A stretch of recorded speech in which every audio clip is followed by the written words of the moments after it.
Okay, so today we'll look at correlation, simple linear regression, and that is repeat from the last session. Moving on to multiple regression, which is still a repeat of the last session, and then moving to hierarchical regression, partial and semi-partial correlation, mediation, and moderation analysis.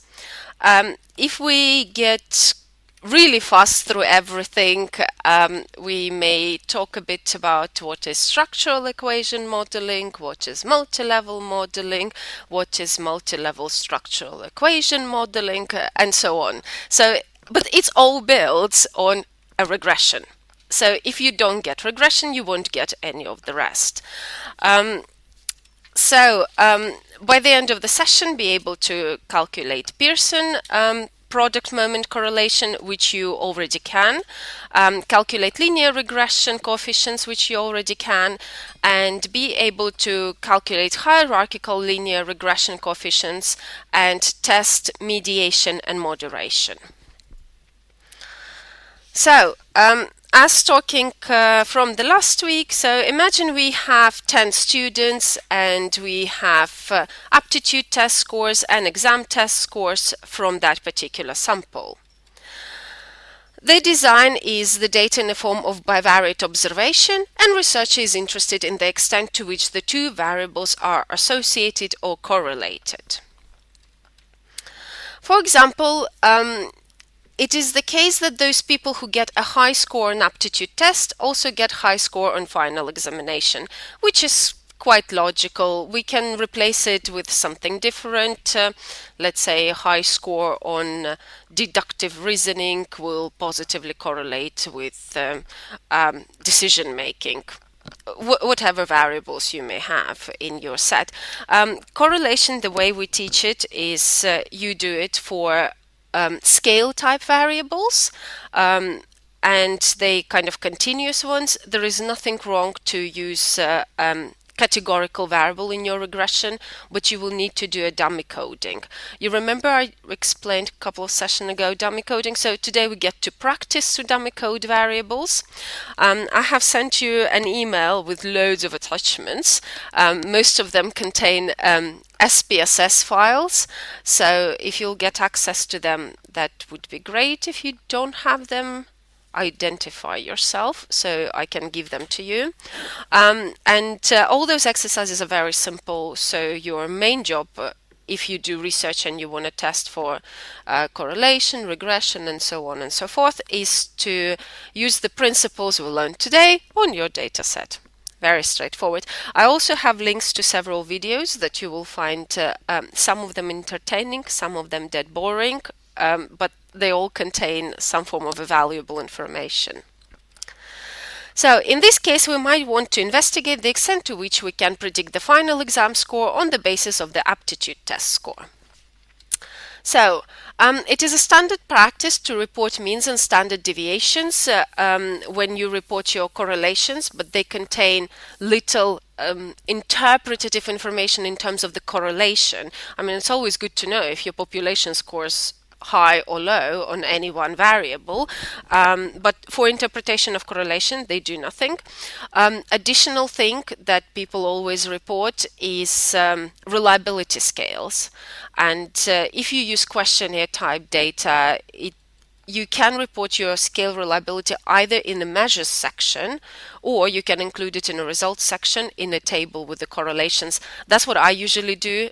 We are kind of pressing for word limit when we do publications, so the more you can present in a graphical format, the faster it is to reduce the word count. So it's basically, you'll write in parentheses in a table there is a reliability coefficient, and then you don't have to write a sentence. The reliability for this scale in this study was. So, much simpler. A scattergram provides an informative view of the data. So when you do correlation, you want to see how your data look like, or you may want to see how it looks like. So you'll plot it on an XY axis. And this is how it will look. So this is the plot of our 10 individuals, and each individual have aptitude test score and examination score. What can we see from this scatter diagram? Is there any form of a pattern?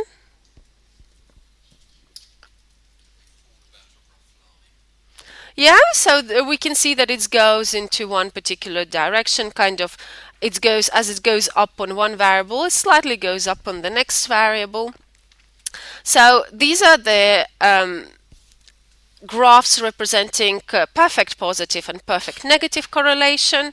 It's hardly ever observed on self-reported data, but if we look at data, as I gave example before, bank account and spending, technically, unless you have kind of a third level of income that doesn't go to a bank account, you will have a perfect correlation. The more you spend, the less money you have remaining. That's kind of how Christmas looked to me. So we have perfect positive, perfect negative. Then this plot where all the values kind of scatter around usually would indicate no correlation, and then the plot to your right will indicate a curvilinear relationship. There are analyses that can deal with curvilinear relationship, but we are not covering them. So we are looking at the linear relationship only. So the calculation of correlation coefficients follow a very pretty formula. Do you need to know it? No.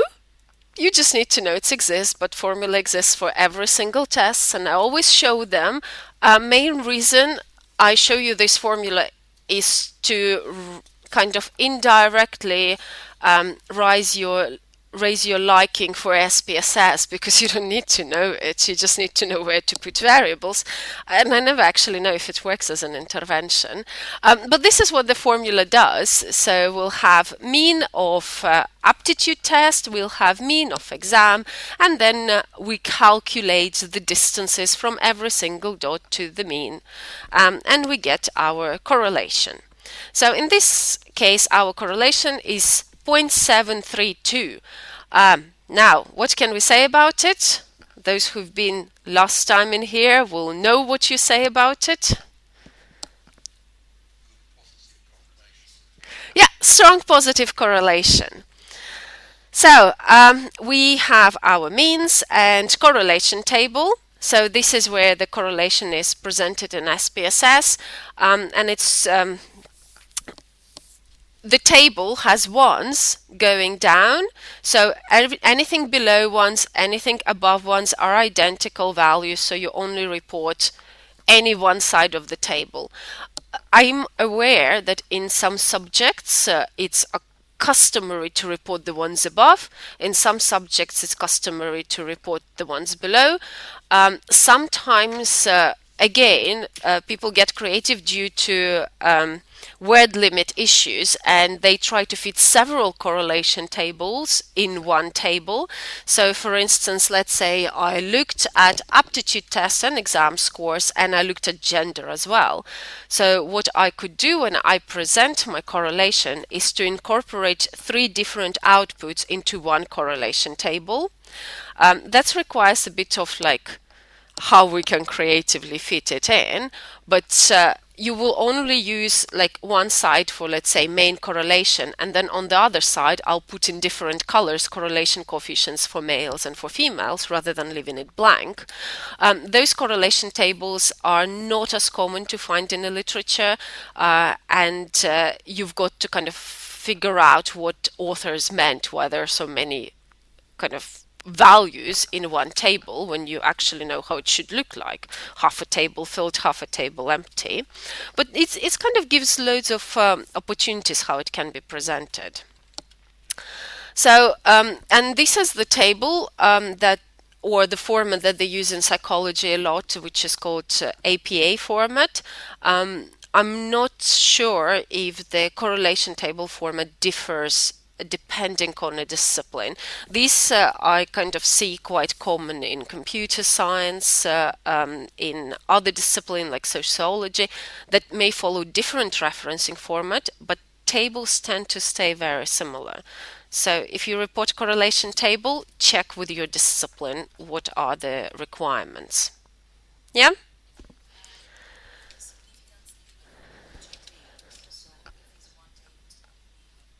No. No.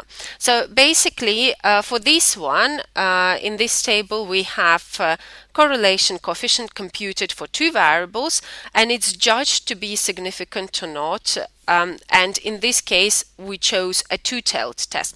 So if you chose a one-tailed test, for example, this correlation coefficient, it will not change, but it can have 2 stars at the end. So it will be significant at 0.01 level. So the correlation coefficient never changed. What changes is whether it's significant or not. Yeah, so that's the only thing the one or two tailed test does. If you have only one correlation, no point of creating a table. If you have even 3 correlations, it's easier just to report them in text. It's also quite common, and this is the way you report it. You'll give your R, how many participants, the correlation coefficient, and then if it's above or below 0.05 or 0.01. So often we have more than 2 variables and we wish to report the correlation between each pair. This is generally done by presenting a correlation matrix, which is a bigger version of the table that you saw before. And suppose we had the scores on academic achievement and age, as well as the scores on the aptitude test and the final examination. So we can have a look at the relationship between all those variables in one analysis, in one step in SPSS. The correlation between each pair of variables, together with means and standard deviation, can be presented in one correlation table. So, predicting exam scores. Suppose we have a new student starting, participant number 11, and what would we guess she'll obtain on her examination score? Our best guess would be on the mean of the group. So there is no reason to believe that she will be any different than the mean. But of course, people are different. So we want to make prediction much more precise than just saying, well, it's an average. In this case, the mean is 73.6 on examination score, and we would say if a new person starts, they will score 73.6 on their examination. That's as good as we can do. So by looking at multiple predictors, or by even knowing her aptitude tests and computing correlations and regressions, our estimate will become much more accurate. So, suppose we have a new student and she had a score of 18 on aptitude test. So, in our existing sample of 10 students, the closest one is we have 17 and 16, 19, but we don't have 18.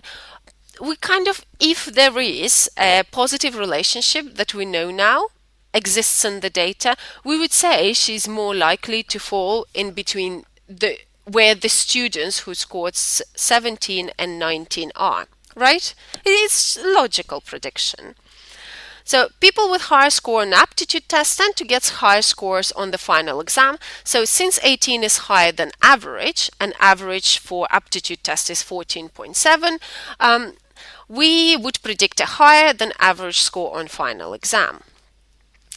So, if we draw a line through the points to summarize the relationship, we can use this to predict the exam and give an aptitude test score. So, let's say we drew a line, a best fit line. We'll see where the 18 is. We'll see what the exam will be. So, and this is what they'll call is your regression line. So, to get your best fit line to the data, you've got to know 2 values. You've got to know where it starts and how steep it is. So you need to know intercept and the slope of the line. And that's what regression does for you. So all the thing regression does is tells you where it starts and how steep it goes. the way we calculate the regression line is we need to see how every single point relates to the mean and how it relates to our predicted line and how it relates from predicted line to the mean. Knowing those three values, we can from each point, we can determine which line fits the best. And the method used to calculate the intercept and slope leads to the minimum possible value for the following expression. Now, this is called least square linear regression and is the method we use in SPSS. So once we compute all the distances from all the little points, plug them into our formula, we'll get the best fit line. How should we decide which particular line of many we would draw to fit the point best fit data? A straight line is defined in terms of the following equation. So, I mean, with the regression, it's not that there is like one line and its ultimate line.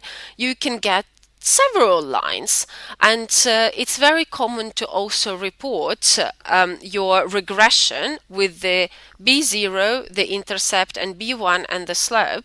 So you also usually report confidence intervals, which is upper and lower confidence intervals between where your best fit regression line will fit. And your confidence intervals can be for 95 or for 99%. And of course, if it's 99%, they'll be closer together, so there are less opportunity for that line to be different. So, where B0 and B1 are constant and X and Y are the variables, in this case the equation would be, so the final exam would be, is where the line starts, the slope of the line times the aptitude test score that they got. So it's very kind of intuitively easy, is it? Okay, anyone has any questions? It's same as we did last year time, introducing, very straightforward, that's why I like it. So calculating SPSS does it for you, and in SPSS it's very easy. You just need to get to analyze, regression, linear, and you will get your regression coefficient. Once you analyze it, you've got to interpret it, and that's where kind of my help comes in. So you'll get a model summary telling you what tables have. The dependent variable is exam, the independent variable predictor, or I think criterion variable it's called, would be the aptitude test. You'll get your model summary, and you can see the R in here is the same as our correlation coefficient. R square is the square of our correlation coefficient. Because it's all with one variable, everything is straightforward. So the multiple correlation coefficient is the correlation between actual values of the y and the predicted values of the y. So R square is the proportion of variation in the dependent variable accounted for by the regression model and is a key statistics in regression analysis. So as you would figure out now, we can't really do regression if we have no correlation, and if we do it with the simple one variable, very straightforward, all based on the correlation. Once we'll move to a more complex design, we will see what's the partial and semi-partial correlations are, and in regression, semi-partial correlations play an important role. So let's stick with the simple things. We have the output of ANOVA. You remember I mentioned to you they're all general linear models, and you can test basically ANOVA through a regression menu. The reason or the comfort in running ANOVAs and regressions separately is this menu, the regression menu, is scale variable friendly. ANOVA menu is the nominal or categorical variable friendly. which means if your predictor is a group, it's much easier to do ANOVA and to interpret results, saying, well, I did ANOVA. If your predictor is the scale, you have two options. Either you run regression, or you create a categorical variable out of your scale variable. So let's say you can find a middle value on an aptitude test and say we have group of low aptitude test and high aptitude test people, and then we can run t-tests or ANOVA to test if there are differences between low and high aptitude test people and their examination performance. So technically, for this particular output, our hypothesis would be there is an association between examination scores and aptitude test, or aptitude test predicts examination scores, which loads of people will disagree with the word predicts, because when I say predict, some people may interpret it as cause, and we are not testing causality, we're testing association. So it's totally normal to find the word correlate when people talk about regression, as well as the word predict.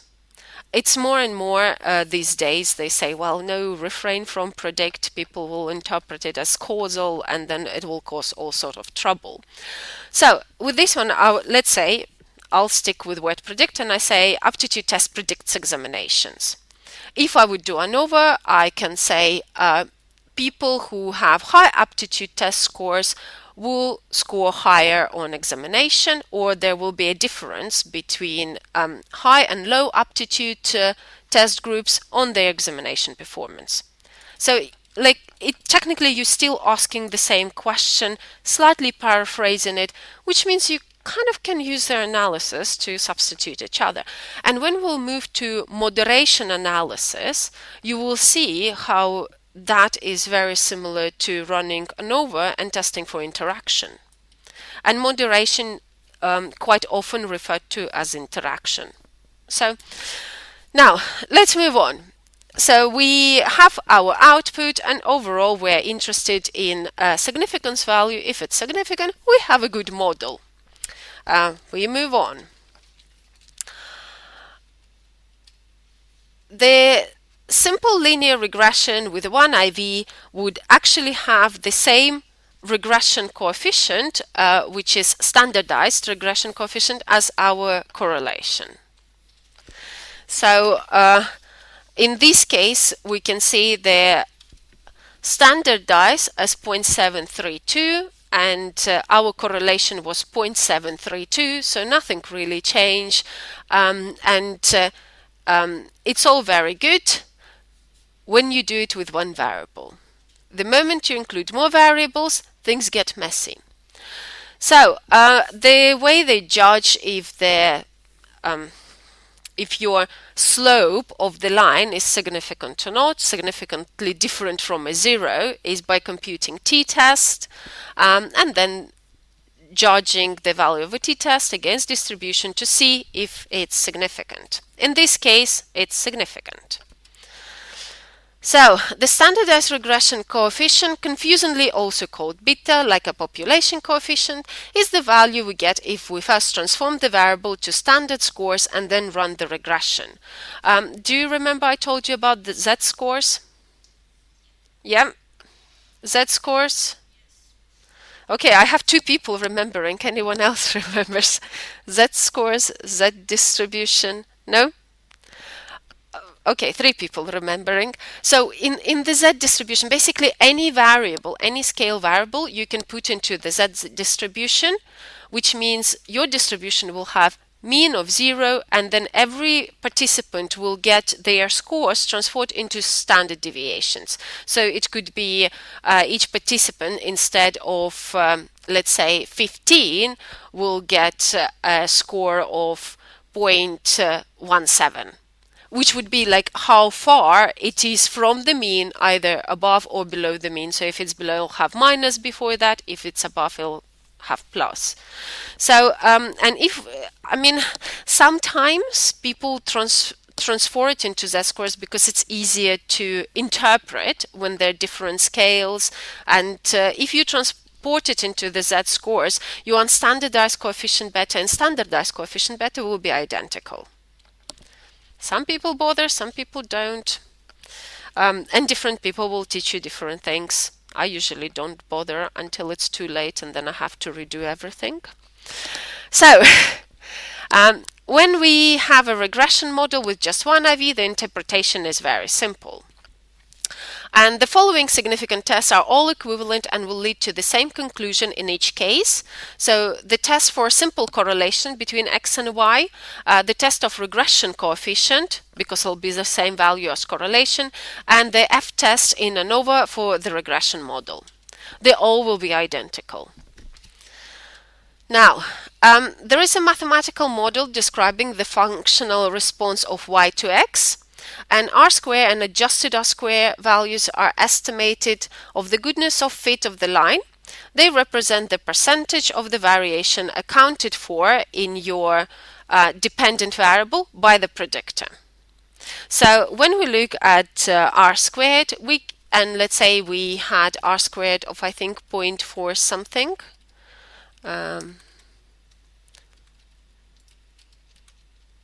Yeah, R-squared 0.536. We can say that our independent variable accounted for 53.6% of their examination scores, which is very good. So, adjusted R-square is not sensitive to the number of points within the data, and it's derived by a formula, and usually people would use adjusted R-square values to interpret or to give a more accurate interpretation how much variance model accounted for. And I haven't yet come across the case where adjusted R-square would be bigger than R-square. It's always smaller. But I did come across cases where it was negative. So, and that indicates that there is something not right with your model. So beware of those statistics. They generally need to be positive. One needs to be higher than the other so that you get the feel. It's the same as if you obtained correlation coefficient bigger than 1 or smaller than -1.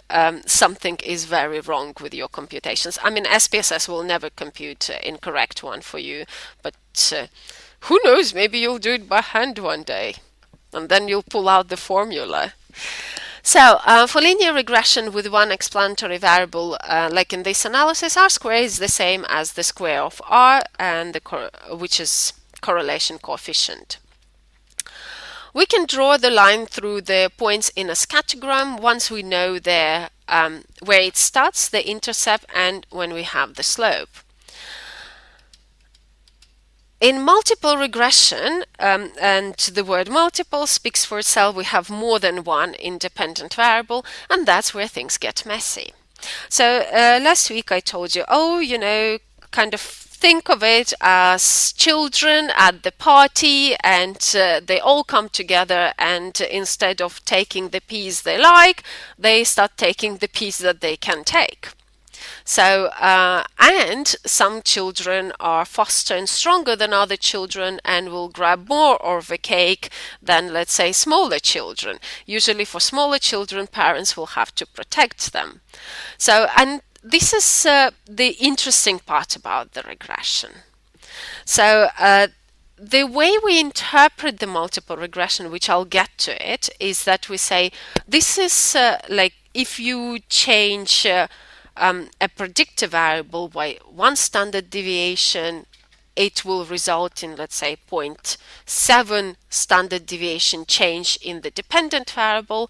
What I didn't tell you is that that's only the case when the remaining variables remain constant, and they never do, because they correlate between each other as well. So, the general form of the model is you have many different slopes, and the initial statistical task is to determine the value for each of the slope, for each of the variable. So this is done using the same least square principle as before, and we looked at the example as at student satisfaction, and they were asked to rate teaching, like how good is the teaching.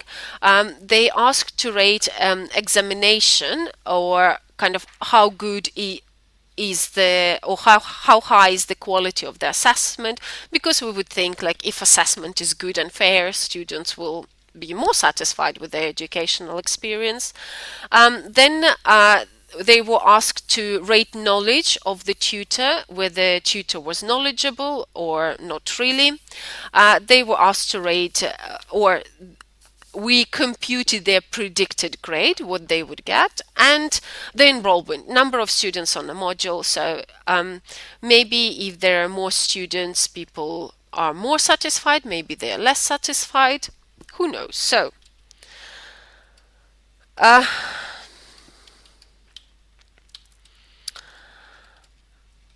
we compute our means, and we see that overall students are kind of moderately satisfied. I mean, the scale is from 1 to 5. They scored 3.55, let's say 3.6, let's say 4. I like how it rounds up nicely. And so the students are kind of satisfied, but in case we want to improve student satisfaction, we've got to know what we got to work with.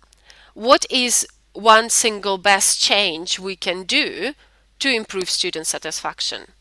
That could be done instead of student satisfaction, life satisfaction. So what one thing we need to change in people's life so that they are happier? Or we can do, let's say, one thing that we can change so people start liking statistics. You know, kind of without going and abandoning statistics altogether. Like, what is the other best thing? So we have a look at our correlation. Now tell me, what do we have in terms of our correlation with overall satisfaction and enrollment? Do people like big classes, or kind of, is there an association between number of students in a class and their overall satisfaction with the course?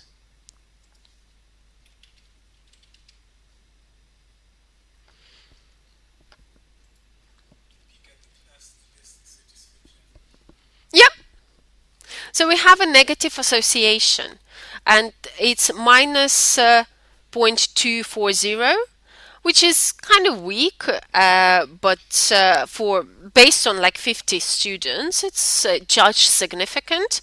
And we'll know, like, okay, maybe, so let's say if I'm an educational person and university hired me to improve student satisfaction, I would say, okay, maybe we shall teach them in a smaller groups.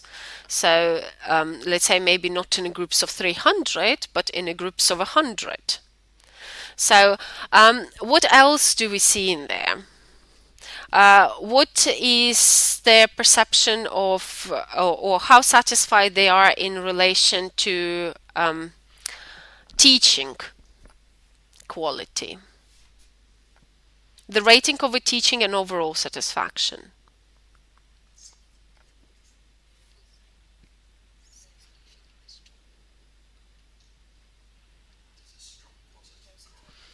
Strong positive correlation of 0.804, which, I mean, if I did this particular task, will indicate to me, you know what, don't really bother that much about enrollment. Maybe it's important or not, but hey, if people like the teacher, they're more likely to be satisfied with the course.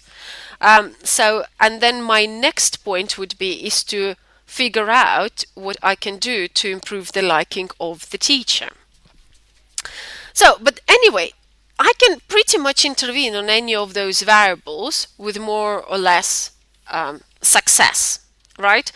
Now, the analysis I would want to do after the correlation is regression, because these ones just looks at any 1-2 case, yeah, but the regression will be able to tell me which variable is of most importance.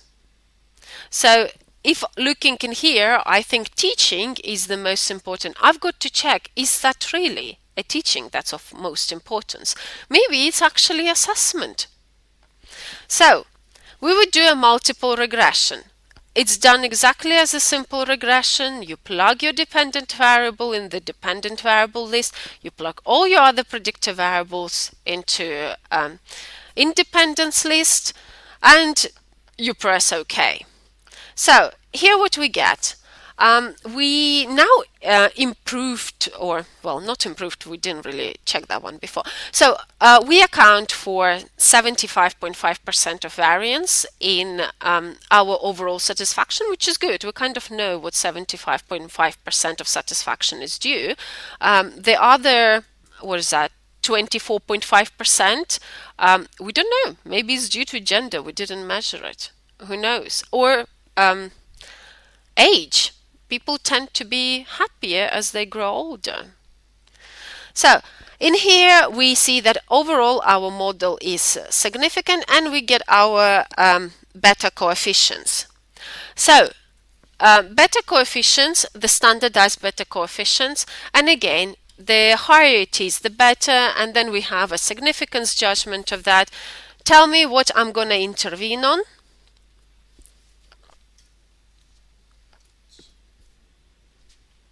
So if I want to increase student satisfaction, what is my best option? Teaching? Yeah, so teaching is significant, so that guess was correct. Satisfaction with teaching. What else? And knowledge. So basically just getting a knowledgeable people gonna improve student satisfaction. Which is kind of like common sense, but in other situations like life satisfaction, and let's say we had money in there, you never know if money gonna improve your life satisfaction.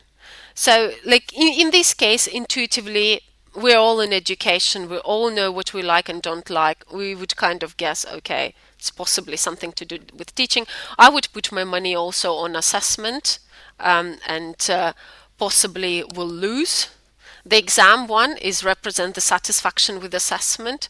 So it's not significant, makes very little difference. So it's not worth to torture, let's say, a teacher or a course leader to keep changing the assessment if I know I can better do with the training on how to teach and with sending them, let's say, on a course of the development of the knowledge or whatever that is.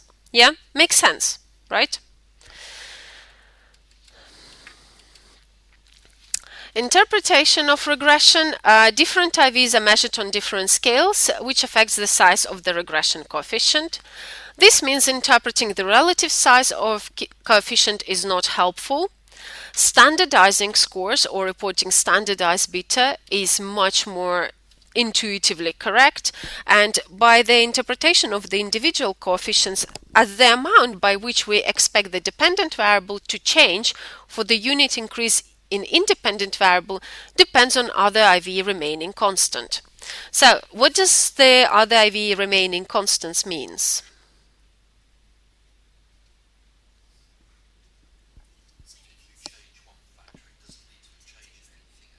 Yes, so if you change one factor, nothing else changes. Does that ever work? No. Exactly. So just interpreting it by saying, you know what, if I will change teaching or improve teaching, it will improve my satisfactions by 0.66, but it's really hard to say that that's the case, because as I improve teaching or ratings of the teaching, there are whole loads of other things that will change. It's possibly that student perception of assessments will change. You know, so it's really when we look at statistics and we see value, knowing that nothing remains constant when one of them changes, because all of them are correlated. I mean, if they were uncorrelated, fair enough, you know, one doesn't relate to the other. But in our case, they're all highly correlated. So it will be really hard to just say, you know what, I know the answer because all the rest remain constant, and then I can test it. So this is unrealistic as IVs themselves are correlated. The general purpose of our general linear models is we might use regression simply to predict future values on some variables of interest. When we are only interested in prediction, we aim to find as simple a model as possible that accounts for maximum variance in the dependent variable. What that means is, okay, so let's say in our example, I explain 75.5% of variance, and then I'll get greedy. And let's say age explains another 1% of variable. Gender explains another 0.5% of variance. The size of your shoe explains 0.2% of variance. So let's say I'll keep plugging until I reach 80. And by the time I explained 80% of variance, which is good, I have additional 20 variables. Is it worth it? No. So the rule is, the simpler your model is, the better. So you want to account for a good portion of variance, but you want to have a simple model with the very strong predictors. Okay, shoe size may contribute to your satisfaction with teaching, but it's unreasonable.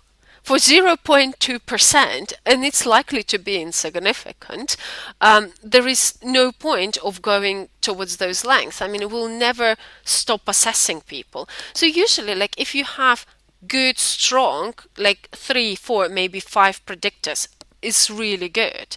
And that also applies to structural equation modeling. I mean, did you hear about this structural equation modeling? Come across them ever? No? SEM, SEM? Where you've been reading? So structural equation modeling is not a new thing, but let's say in behavioral science like education, psychology, sociology, now they're used all the time, either structural equation modeling or path analysis. And basically what they do, they build a regression models. And I saw some really complicated ones that would have like 40 different variables in it. I generally, of course, you saw a structural equation model. Well, now I remembered, I gave you my paper with the structural equation model inside it. So you have seen it. And in there, the same rule of thumb works. You want to keep model as simple as possible to explain a good portion of variance. But I do see people still putting in models that are kind of not too well refined. They have a bit too many variables for the variance that they can explain. So we wanted keep it simple, keep it nice approach. Now, testing assumption, and then we'll have a break, because this was an easy bit for you. That was a repeat. To refresh, does everyone get correlation and regression? Yeah, it's very intuitive. Like, some people are a bit unsure. Okay, as with the ANOVA and t-test, we have assumptions that our data needs to meet in order for our results to be reliable. So what are those assumptions? Not very different, but just because we are now working with the scale variables, they may appear a bit different. So there are rules with the sample size. So we need to have a good enough or big enough sample to have a powerful test. You remember we talked about power. If you have high power, you're less likely to make type 2 error. So power is important. The sample rule applies in a t-tests and ANOVAs, and regression is not an exception for it. So there are many rules about what is a good sample. And there is also a software that you can use to determine how many participants you need to test your model. Kind of once you know what you want to test, you can just plug in the numbers, specify your effect size, and it will tell you, oh, this is the number of participants you want for your study.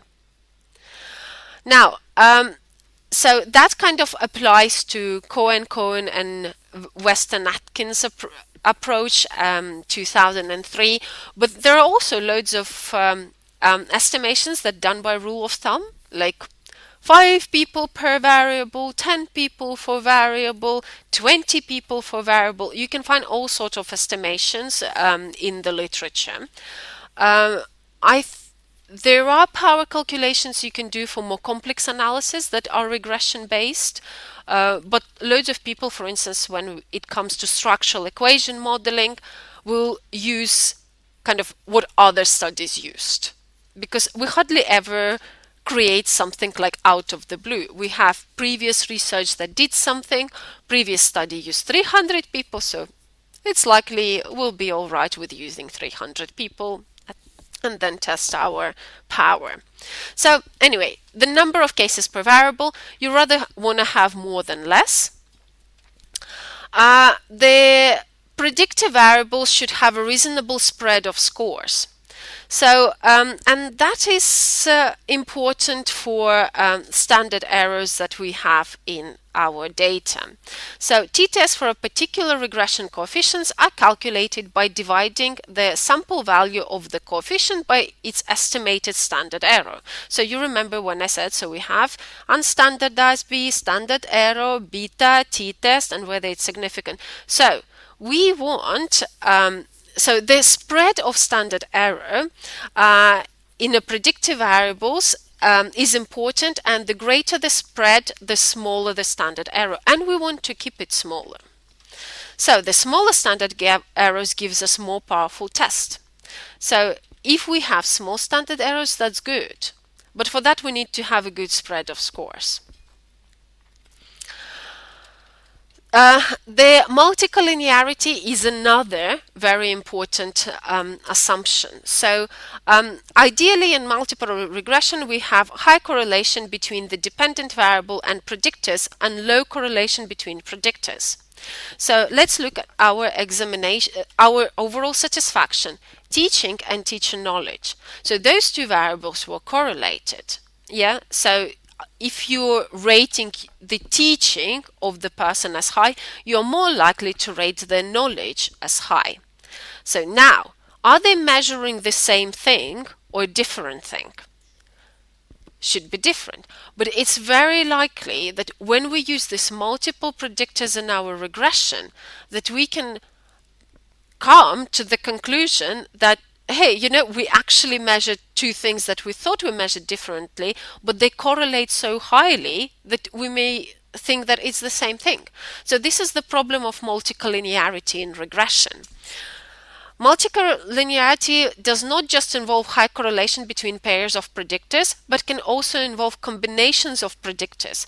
One predictor may be highly correlated with the linear combination of other predictors. Yeah, so let's say assessment and knowledge together would highly correlate with teaching satisfaction. Yeah, so there are many things that can cause multicollinearity. And multicollinearity affects standard error in regression coefficient, which means it affects how we judge our regression coefficient and want to keep standard error low, right? So, multicollinearity can be assessed, and this is the new test that we haven't seen before, variance inflation factor. So variance inflation factor should be not greater than 10.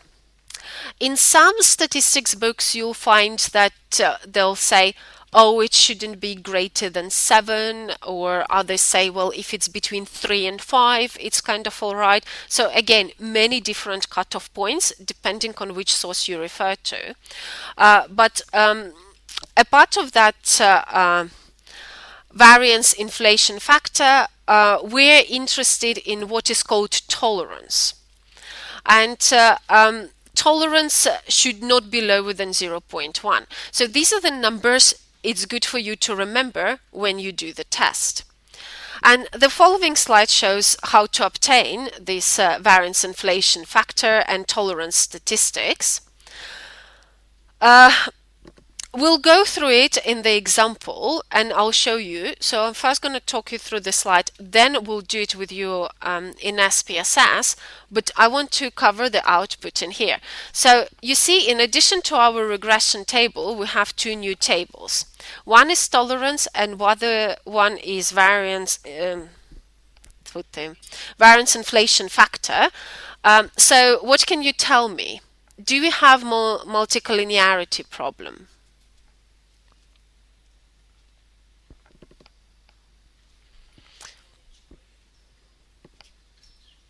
So variance inflation factor should not be above 10. No?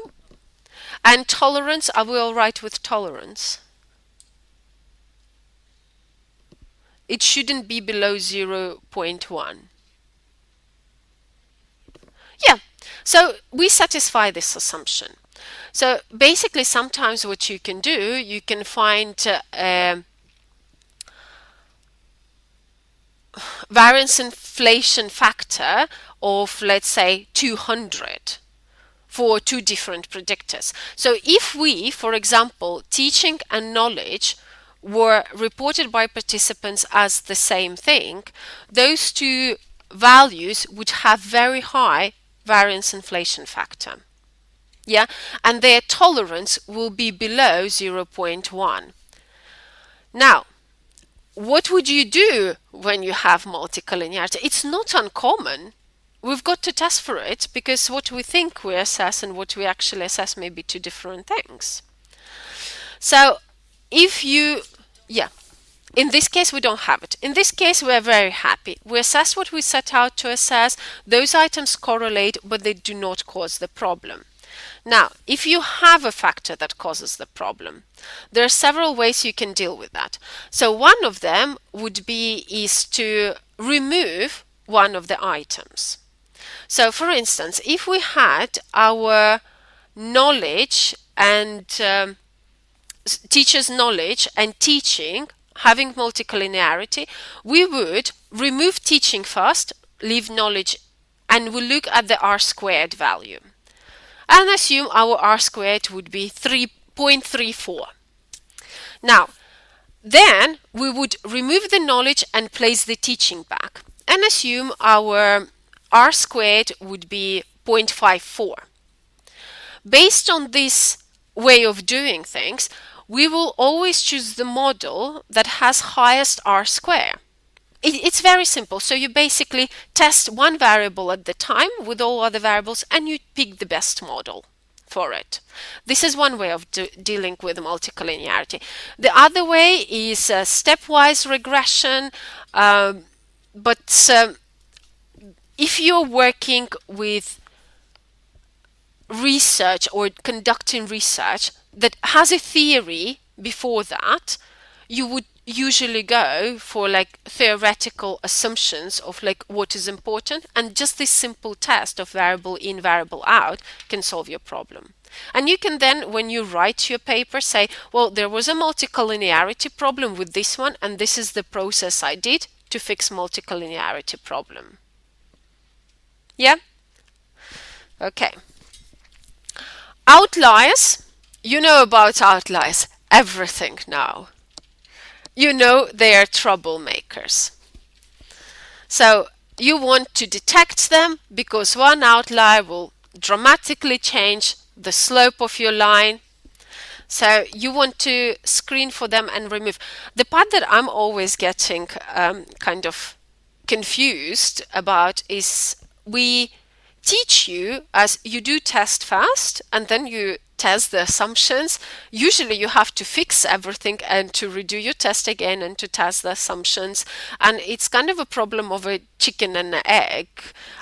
So I say test some of the assumptions first, like cleaning the data, the outliers, before you do the rest of the test. But like for instance, distribution of residuals, most of the SPSS functions incorporate the way you can do it, and they appear after the test. So you kind of can't create and test those standardized residuals before you run the test. So it's kind of the way SPSS does it. That's the way we teach it.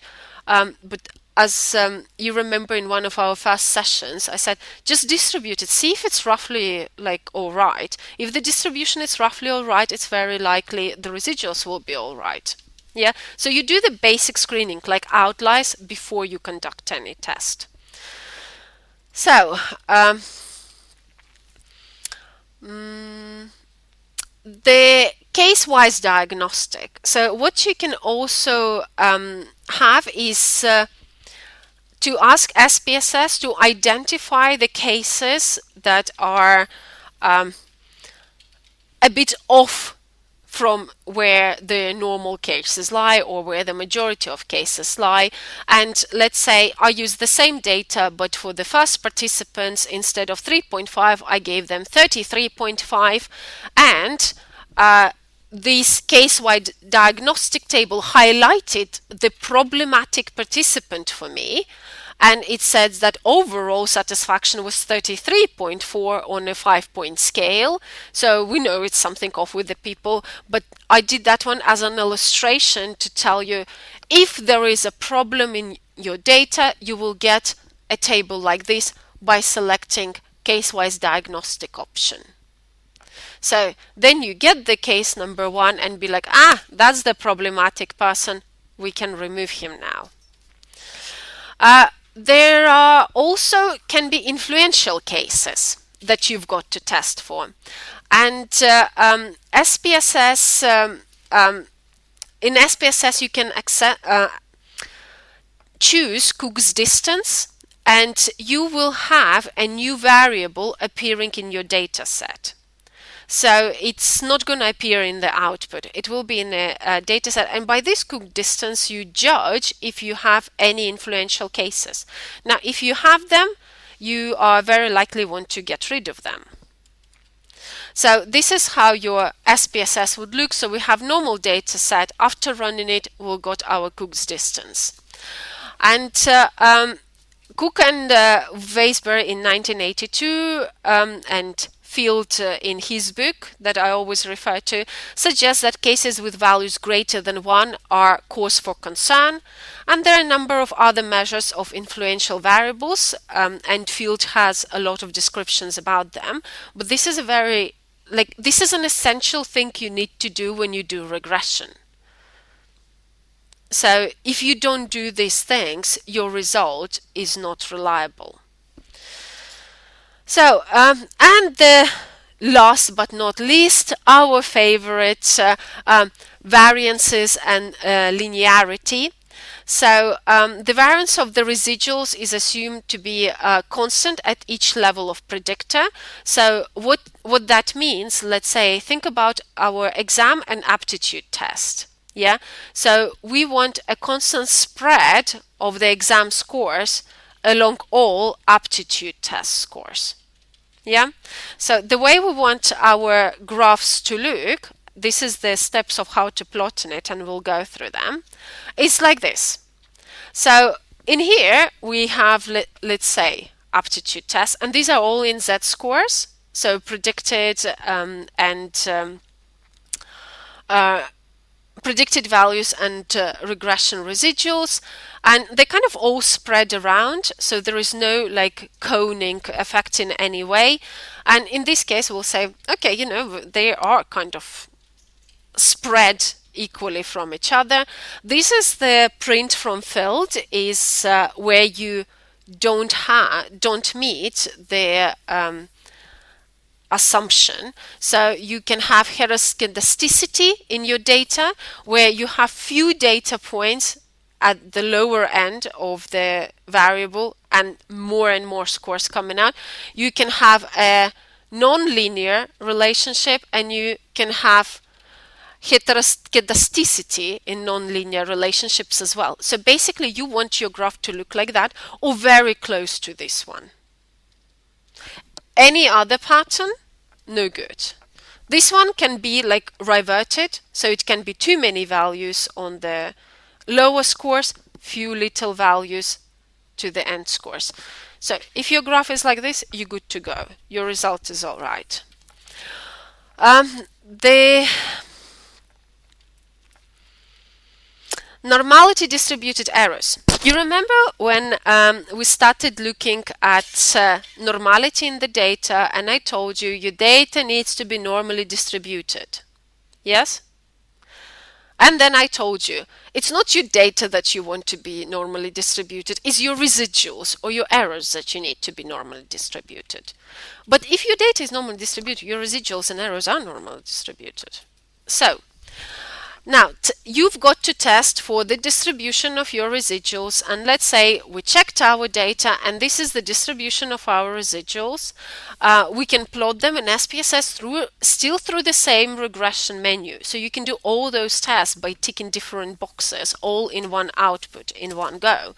So we want our residuals to be normally distributed, roughly normally distributed to me. This one,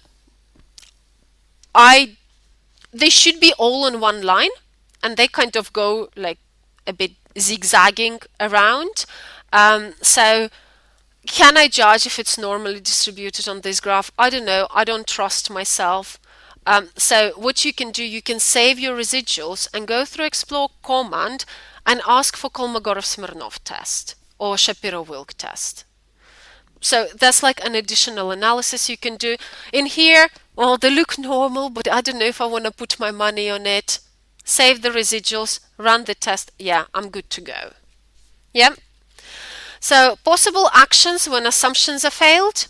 In case of high multicollinearity, think carefully about the predictor variables you have included and eliminate ones that contribute to multicollinearity while still maintaining a meaningful model.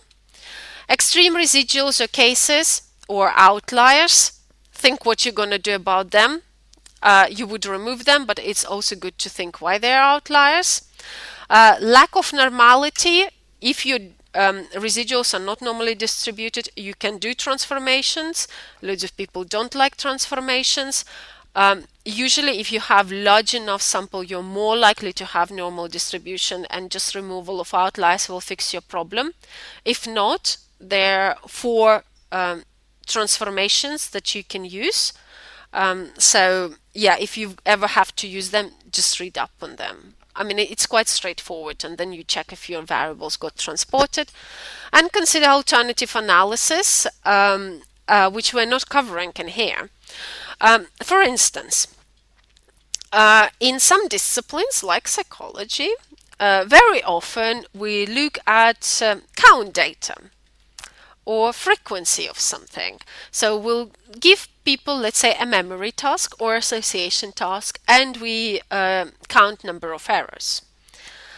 And the way in psychology and in some social disciplines we talk about it, we say it's a scale, kind of 1 error more, 1 error less, we call differences and errors, it's a scale.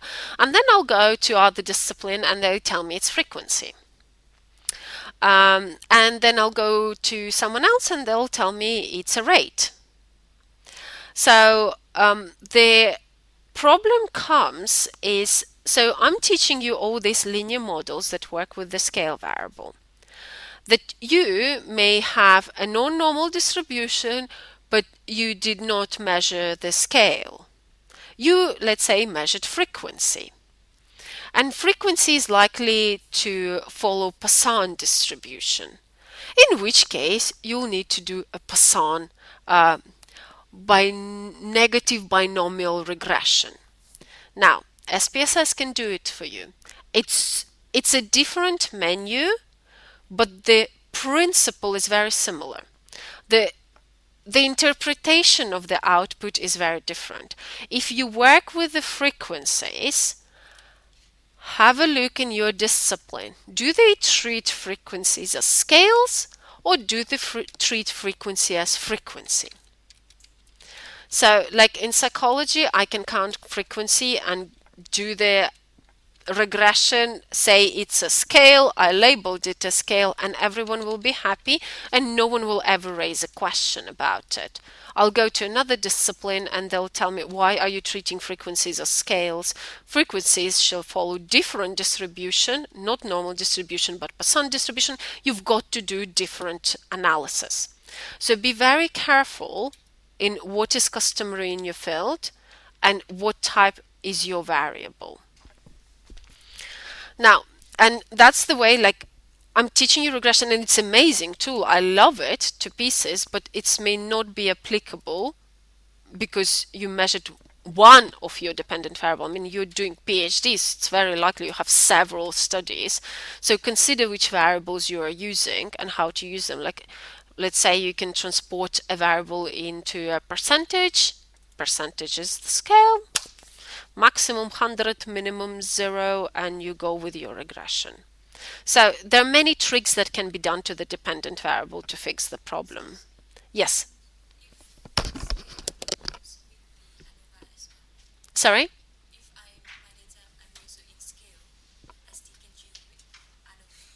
Yes. If you use the scale, you can do ANOVA. No problem. So, escape. No, not you escape. Okay, so let's do the testing of assumptions. So we have our data file open, which is for our overall satisfaction for students, and we want to see which of the variables are the strongest predictors in our model, and we would do the analysis the usual way. So we'll first compute the correlation, then we'll compute the regression, and as part of the regression we'll do all the testing. So to compute the correlation, you go to Analyze, Correlate, Bivariate. You plug all your variables because in correlation we don't distinguish between independent and dependent variables. You plug all the variables into one field, variables field. Go to Options and choose Means and Standard Deviations. As I said before, it's customary to report them, but they don't aid the interpretation as much.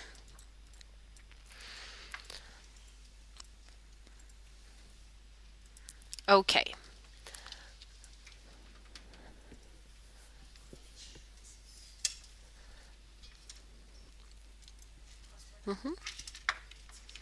Sorry? Yes. No. Just means and standard deviations. Yeah? Everyone with me? Everyone has their correlation tables? Good. So this is the first step. The second step, now we see all the variables for the exception of enrollment correlate with overall. We want to test the model with our variables, so we go to Analyze, Regression.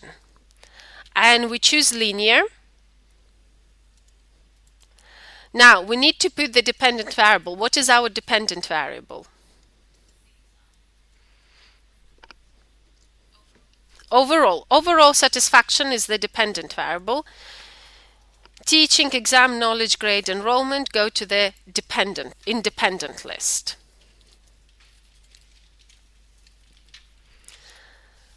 Now, if we'll go to statistics, that's where we can choose the collinearity diagnostics and case-wise diagnostics. So basically case-wise the table, as I mentioned in my lecture slides, you will have a case-wise diagnostic table appearing if you have a problematic case in your data set. And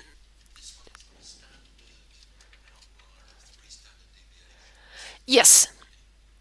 So basically it's set there by default, but you would want not you would want, but 95% of your cases would fall between minus 1.96 and plus 1.96.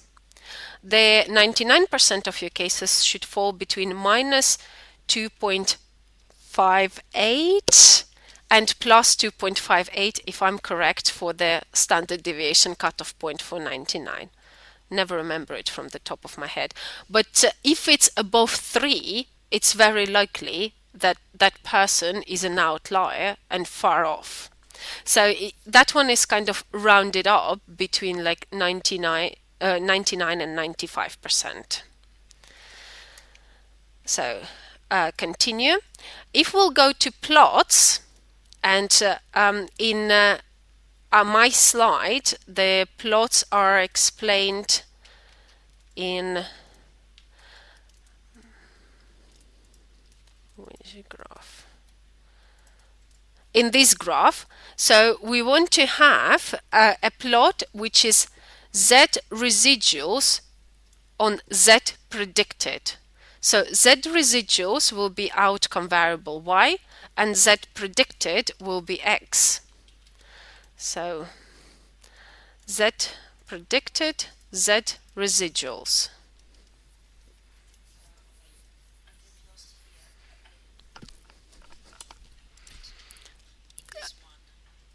Dependent variable overall.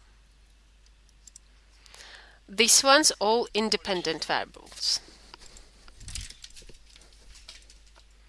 Yeah. Yes. Mm-hmm.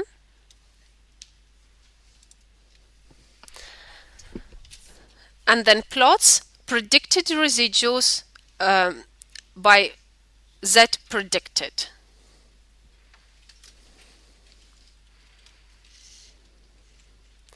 And in there, you can also take histogram and normal probability plots. So these ones will be testing if your residuals are indeed normally distributed. Yeah? Once you selected those, you go continue and go to save. In the save menu, you will choose to save standardized residuals. The reason for that, we need a new variable if we want to use explore command. So you would want to have standardized residuals saved. And then you remember with the influential cases, you've got to check it using Cook's distance. So we go Cook's.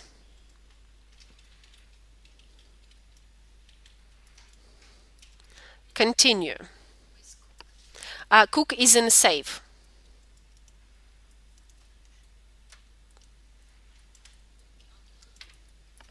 Yeah. So let's see that we checked everything. Cooks, case-wise, collinearity. Yeah. I think we ticked everything. Cooks and standardized residuals. So residuals, standardized. Yeah. Once you did all your selection, you press OK or paste.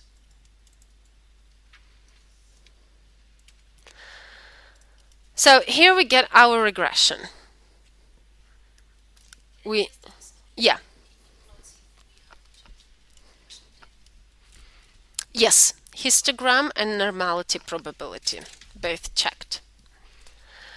So now we have additional statistics to the normal regression with all the variables we asked for. So the first table from the regression, the same as before, what variables entered.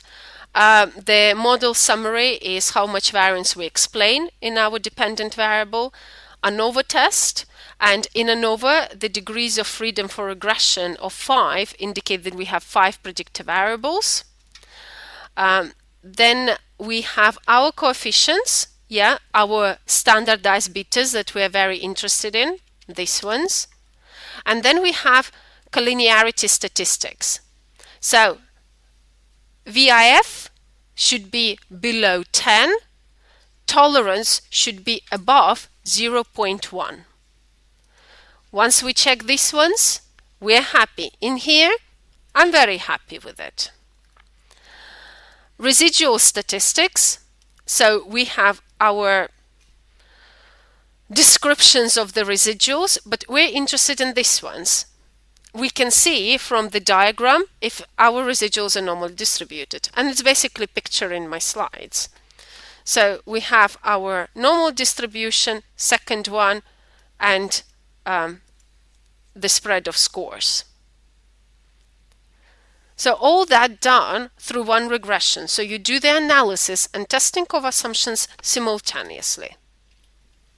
Now, if you're unsure if your variable is normally distributed, we saved the residuals. And we also saved the Cook's distance. So if you look at your data file now, you will see our saved residuals and our saved Cook's distance. So now, with the Cook's distance, what was the values we're looking for?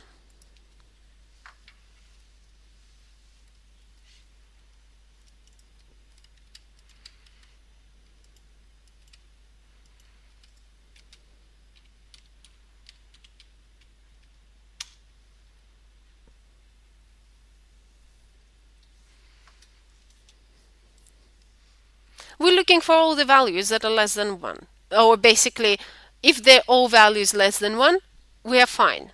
The Cook's distance is fine. We can conclude that our research is all right. So we look at the Cook's distance, and all of them are below 1. So there are no influential cases that kind of make our output less reliable than we would want it to be. Yeah? And that's it. That's your multiple regression, correlation, and testings of assumptions. Straightforward? Yeah, good.